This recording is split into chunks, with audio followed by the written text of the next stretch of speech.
네, 첫 번째 코너죠. 재계 산업 소식을 담당하고 있는 한훈식 기자, 오늘도 자리 나오셨습니다. 안녕하세요. 예, 안녕하십니까. 한훈식입니다. 요즘 들어서 거의 하루가 멀다하게 금융기관 기업들 계속 횡령 사건들이 터지고 있는데 예. 이번에 또 현대제철에서 100억 원대 횡령 사건이 발생했어요. 예, 그전까지만 해도 금융기관 쪽에서 쭉 터지다가 사실 이쪽 네. 꿀뚝사내라고 해야 됩니까? 철강 이쪽에서는 처음입니다. 대구인데. 아니 보통 이런 굴뚝 사업들은 시스템적으로 되게 오랜 기간 동안은 재무회계 시스템이 잡혀 있지 않나요? 사실 그렇지가 않습니다. 그래요? 이게 뜯어보면 네. 그 전형적인 꿀뚝산업 이쪽에서 있다가 네. 퇴직하신 분들이 뭐랍니까 부품업체를 만듭니다. 하도급업체를. 네. 그쪽에서 관계가 좀 끈끈하게 유지가 되고 있지 않습니까? 네. 특유의 또 공장 문화, 네. 블루칼라 문화 그런 게 있다 보니까 이런 사건이 많이 벌어지고 있다고 합니다. 네. 그런데 이게 사건이 이게 밖으로 드러나지 않고 네. 안에서 시시한 경우가 굉장히 많다고 제가 취재하다 보니까 그런 걸 전해드렸습니다. 과거의 미투 열풍처럼 이런 일종의 횡령투 사건이 과거에도 있었던 게 요즘 들어 새롭게 생기는 것이 아니라 고스란히 다 밝혀지고 다 자복을 하는 그런 현상이라고 봐야 되나요? 그런 측면도 있고 사실 우리 경제가 좀 버블이 있었지 않습니까? 몇 년 전. 네. 거품이 있었는데 그 거품이 껴지면서 네. 이제 서서히 드러나는 거죠. 가령 회사 돈을 횡령해가지고 가상자산, 네. 증시에 투자를 했다고 합시다. 네. 이게 경기가 좋을 때는 네. 충분히 메꿀 수 있죠. 그렇죠. 차익도 남기고. 그런데 경기가 나빠지면 버블이 꺼지면 그게 불가능하게 되죠. 가장 큰 원인인 것 같아요. 어쨌든 코인 시장이라든가 주식 시장이 그렇죠. 폭락을 하면서 반대 매매니 무수히 많이 지금 그런 그 손실들을 보고 있는데 또 통상적으로 기업이 이렇게 잘 나갈 때는 네. 그런 거 사실 잘 안 쉽게 넘어가는 경우도 있고 네. 전체적으로 경기가 안 좋아지고 기업의 어떤 상황이 안 좋아지면서 이런 게 하나둘 수면 위로 부상한다고 판단됩니다. 보통 증시 상승기에는 하락기에는 횡령을 했다 하더라도 자기가 거기서 캐피탈 게인을 얻다 보니까 원금은 고스란히 또 상환이 되거든요. 그렇죠.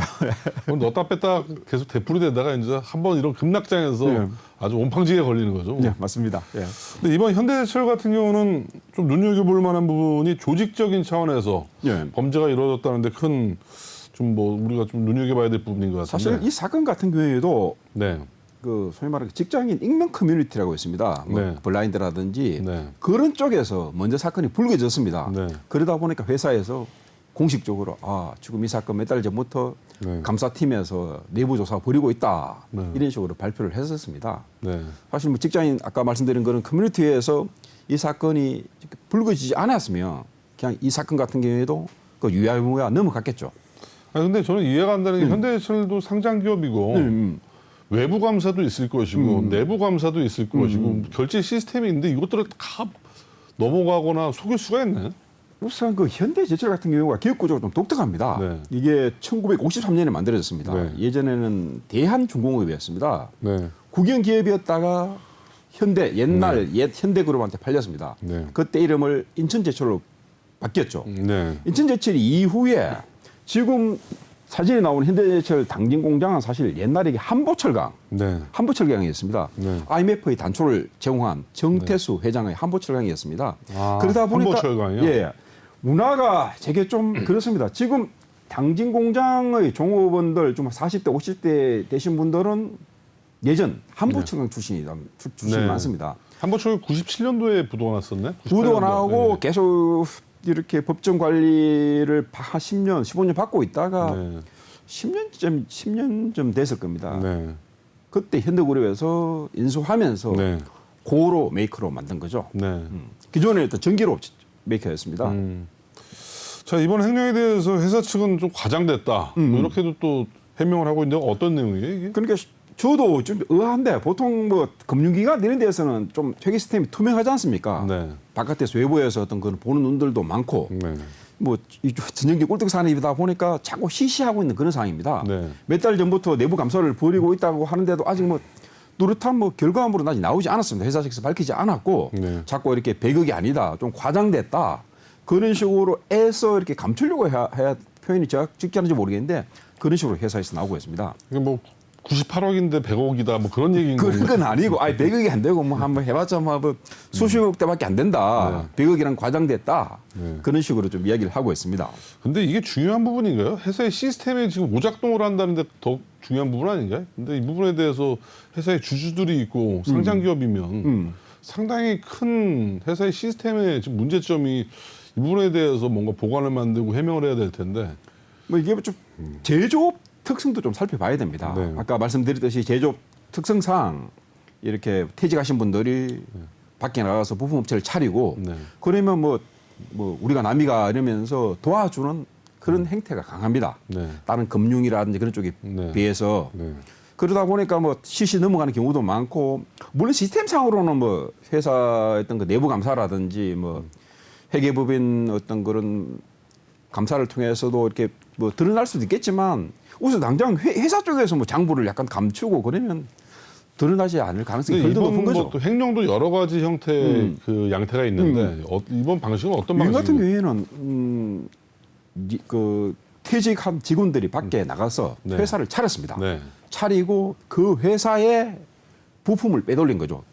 기존에 있는 직원들이. 통장에서 자금을 인출한 행령은 아니네요. 네, 일단 부품. 뭐 그런 뭐 1차적인 형태의 이게 뭐 행령은 와류 방지기라고 뭐 가격이 정확히 얼마인지는 모르겠습니다. 네, 네. 보일러 내부 쪽에 들어가는 모양인데 네.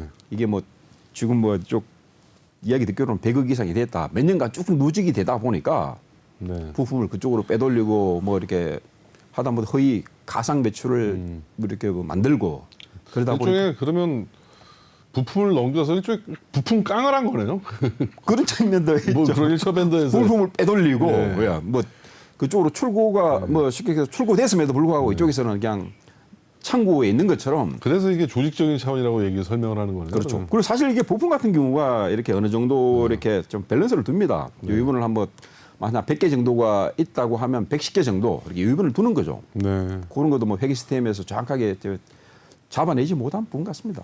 보통 이게 또 이런 부분 재고자산 가지고 손망실 처리들을 많이 그렇죠. 하는데 특히 이게 제조업체니까. 뭐 이런 식으로도 많이 또 처리했을 예, 예. 것이라 좀 생각이 들고 이런 방식으로 지난해에도 한 직원이 수십억 원을 또 빼돌린 사건이 또 있었죠. 제가 이 사건을 쭉 보니까 지난해 같은 경우는 니켈이라고 했습니다. 네. 이게 일종의 그 비칠 금속인데 예.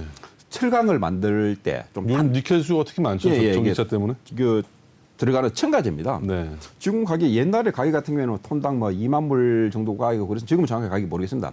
작년 같은 경우가 이 직원이 75톤을 한 100회 정도에 걸쳐 가지고 밖으로 뺐다고 합니다. 그래서 100톤을요? 그러니까 이게 자기 승용차는 못 빼겠죠. 네.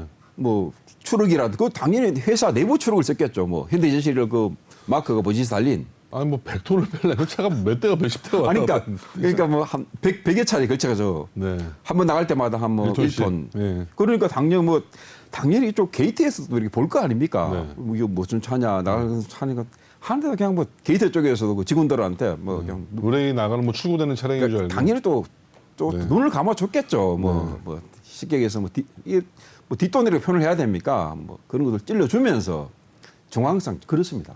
이 정도가 되면 현대제철은 아예 뭐 횡령에 있어서 고지라든 문화네요. 토착화된 거의. 뭐 이게 뭐 현대 제철만의 문화인지 네. 뭐 나머지 다른 뭐 어떤 기업들 제철 뭐 포스코라든지 뭐 동국제강 그런 쪽에도 빈번한 건 정확하게 모르겠습니다. 네. 사실 뭐 현대 제철에서 불거졌고 네. 이게 또 다른 업체 쪽에서도 내부 회사 쪽에서 한번 들여다볼 거 아닙니까? 우리 회사는 어떻게 될까? 저희가 그 이번 취재를 하면서 현대제철 쪽 이렇게 기업 재무제표를 또 봤었는데 네. 기업 재무제표는 굉장히 좋습니다. 네. 영업이익률이 11% 정도 됩니다. 네. 근데 뭐 이것까지 잡아를 했으면 영업이익이 더 쭉 올라갈 수도 있었겠죠. 뭐 그럴 수도 있죠. 재고자산에 반영이 안 된 그 가상의 영업이익이 좀 그런 건 정확하게 모르겠습니다. 난센스네 정말. 최근 들어서 금융권도 그렇고 또 심지어 뭐 정부 기관에도 지금 행정 사건들이 발생이 돼요. 지자체에서 네. 원래 총괄 그 강동구청에서 전 직원이 네. 115억 원. 이 네. 사건 같은 경우에도 강동구청 그 직원이 각 지자체마다 이렇게 산하의 사업소가 있습니다. 네. 그 사업소를 관리하다 보니까 그만한 돈을 또 횡령하게 됐다고 합니다. 또 강원도 횡성구청에서도 한 5억 원 정도 네. 직원이 또 횡령을 했고 이게 전방위적으로 일어나는 거죠. 뭐 금융업, 뭐 금융기관 그리고 지자체. 이 정도가 되면 거의 뭐 횡령 올림픽 대회를 해서 한번 순위를 매겨올 필요가 있을 것 같은데. 그러니까 최근에 보니까 그 횡령 순위표 해가지고 네. 나온 게 있습니다. 저 보니까 예. 현대제철이 새로 뭐 진입했다 그런 식으로 자료화면 나오고 있죠. 예, 예. 압도적이네요 오스템인포. 그리고 우리은행 600억, 계양전기 네. 그리고 이번에 6위. 근데 저 19위는 뭐예요? 롯데그룹에서 7천만 원 횡령 또 뭔가 또 대기업에서 7천만 원 횡령이면 참 당황스럽네요. 네. 전문가들은 이렇게 세간에 드러난 횡령 사건 네. 빙산의 일각이라고 지적하고 있죠 지금. 네. 뭐 당장 뭐 아까 뭐 설명했듯이 제조업체 현대제철 같은 경우에도 그렇고 나머지 같은 경우에도 기업 같은 경우에도 좀 이렇게 좀 들이다 보면 좀 많이 좀 붉어진다고 좀 이야기를 하고 있습니다. 네.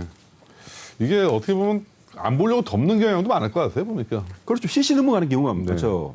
현대제철 같은 경우에도 몇 달 전부터 감사를 벌였지만 아직까지 뭐 뚜렷한 그 결과물을 내놓지 않고 있습니다. 네. 그런 게 좀 유야무야 네. 쉽게 넘어가자. 분명히 이 직장인 커뮤니티에서 이 사건을 안 밝혀냈었으면 이 사건도 제가 보고는 분명히 넘어갔을 겁니다. 네. 별거 아니다. 그렇죠. 넘어갔었는데 물론 내부 몇 직원들 뭐 이렇게 좀 제재를 가한다든지 뭐 민영사 같은 것도 안 취하겠죠. 그냥 뭐 서로 이렇게 뭐 합의하에서 메꾸는 어떤 그런 방식을 취했을 건데 당장 직장인 커뮤니티 내에서 이게 불거지다 보니까 언론을 통해서 불거지다 보니까 현대제철에서도 이렇게 계속 감사를 좀 벌이고 있습니다. 결국 최근 들어서 이제 그 어떻게 보면 40, 50대 그 와는 반대로 2030 MZ 세대들이 좀 집값도 너무 많이 오르고 취업 욕구도 많이 떨어지고 뭐 전반적으로 좀 많이 텐션이 많이 좀 떨어졌어요. 그런 상황에서 이제 갈 곳이라고는 뭐 주식 시장이나 뭐 코인 시장 이쪽으로 많이 가서 이번에 거의 많이 전멸했죠 거의. 전면하고 우선 또 하나가 우리 경기 버블이 끝나면서 몇 전까지만 하더라도 부동산 시장이 뛰어오르면 어느 정도 어떤 신분 상승의 어떤 그런 사다리를 합니까? 그런 네. 걸 탈 수 있지 않습니까? 네. 그런데 그게 전혀 이렇게 없는 거죠. 네. 뭐 주식도 그렇고 코인도 그렇고 부동산 시장도 그렇다 보니까 다른 쪽으로 갈수록 세대가 한탕주의로 가는 것 같아요. 전반적으로 문화가. 그렇죠. 뭐 네. 뭐 한방 로스. 한 방이면 뭐 네. 몇십억. 네. 어떻게 보면 오스탐 같은 경우 2천억이죠. 네. 2,200억. 네. 이거 한 돈 뭐 이렇게 돈 뭐 어떤 식으로 해야 됩니까? 돈을 참 챙기면 평생 먹고 살 수 있지 않습니까? 네. 뭐 다른 외국으로 도망갈 수도 있고. 뭐 그런 이번에 상황이 뭐 같습니다. 테라 루나 사태를 보더라도 건도영 그 친구도 뭐 서른이가 나이가 되게 어리잖아요. 예. 젊고. 정말 이거 갈수록 이렇게 한방주의가 너무 팽배해지는 것 같아요. 특히 그게 문제가 뭐 저희 같은 40, 50대들도 물론 현대제철 같은 경우에는 뭐 그런 경우가 있지만 이 30대 같은 경우에도 한탕주의에 빠지는 경우가 좀 많습니다. 네. 조금은 이렇게 모습은 형태는 달리하죠. 기존에 뭐 40, 50대들은 뭐 또 회사 뭐 물건을 빼돌리는 횡령을 한다든지 그런 측면이 있지만 다른 쪽 같은 경우는 조금 가상자산이라든지 그런 쪽에 대해서 약간 스킴이라고 해야 됩니까? 뭐 사기를 친다든지 그런 형태가 많습니다. 궁극적으로 이렇게 그 기업 내부 통제 대안이 없는 건가요? 이게 전문가들은 뭐 어떻게 좀 뾰족한 대안들이 없나요? 사실 뭐 이번 사건을 계기로 해서 기업 쪽에서도 회계 시스템이라든지 그런 걸 뭐 좀 더 들여다볼 것으로 좀 네. 예측됩니다. 계속 사건이 많이 벌어지지 않습니까? 네. 우리은행 같은 경우에도 600억 10년 동안 쭉 누적이 돼야 한 거죠. 뭐 내부 시스템 상으로는 분명히 뭐 우선 그 내부 시스템 상으로도 나름대로 어떤 회계 감사라든지 그리고 외부 쪽에서도 하고 있지만 하나하나 이렇게 좀 잡아내기가 좀 어렵다고 좀 판단됩니다. 결국 어떻게 보면 이것도 보면 주인과 대리인 간의 그런 관계인데 일종의 모랄 해저라고도 볼 수 있는 거죠. 네. 이거 자기 돈 아니지 않습니까? 네. 회사가 자기 회사가 아니지 않습니까? 네. 주주들 회사고 이해관계인들 회사인데 그걸 자기 것이냐 물건 빼돌리고 돈 가져가고 그런 부분 뭐 여러 가지 측면에서 봐야 되는데 당장 어떤 그런 도덕적 해이 그런 것부터 먼저 좀 짚어봐야겠고 그다음 어떤 시스템적인 그런 문제 회계 시스템이라든지 내부 통제까지 좀 짚어봐야 할 것으로 좀 판단됩니다. 네, 그 우리나라 속담에 10길 물속은 알아도 한 길 사람 속은 모른다는 말 참 이게 요즘 들어 더 와닿는 말이네요. 이게 뭐 결국 안전 불감증 아니면 너무 믿어서 의뢰에 있는 관례에서 이런 횡령 사건들이 다 터지는 거잖아요. 그런 것 같습니다. 참 사람들의 성선설을 믿고 출발하면 안 될 것 같아요. 이제는 성악설을 기준으로 해서 이런 재무 시스템을 짜야지. 근데 뭐 우선 당장 뭐 좀 어떻게 보면 아까 뭐 도덕적 해이 그런 것도 말씀드렸는데 어떤 개인의 어떤 그런 도덕성 그런 것도 회복이 돼야 될 것 같고 또 하나 거기 기업의 어떤 내부 통제 그런 것도 또 강화돼야 할 것으로 판단됩니다. 네. 네, 지금까지 재계산업 한우식 기자 수고 많으셨습니다. 예, 고맙습니다.